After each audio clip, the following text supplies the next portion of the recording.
গাজীপুর ৩৪ নং ওয়ার্ড। এখানে মানবিক সেবার একটি পরিচিত নাম মোহাম্মদ শাহিন মিয়া।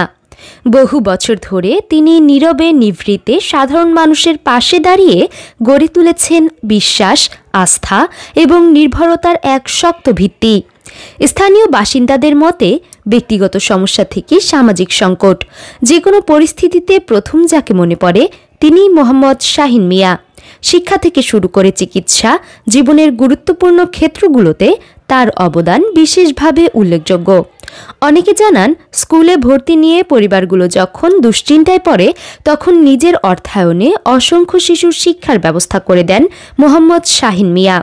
কেউ অসুস্থ হলে চিকিৎসার খরচ বহন করে সহযোগিতা করাও তার নিত্যদিনের কাজ।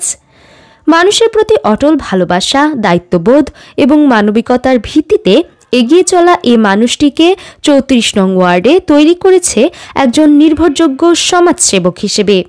নিজের ভূমিকা সম্পর্কে মোহাম্মদ শাহিন মিয়া বলেন, মানুষের পাশে থাকা আমার দায়িত্ব। ভবিষ্যতেও সমাজের কল্যাণে এভাবেই কাজ করে যেতে চাই। মানবিকতার এই অবিচল পথ চলায় তিনি আজ এলাকার মানুষের কাছে শুধু একজন সমাজসেবক নন, বরং আস্থা, বিশ্বাস এবং আশার অপর একটি নাম।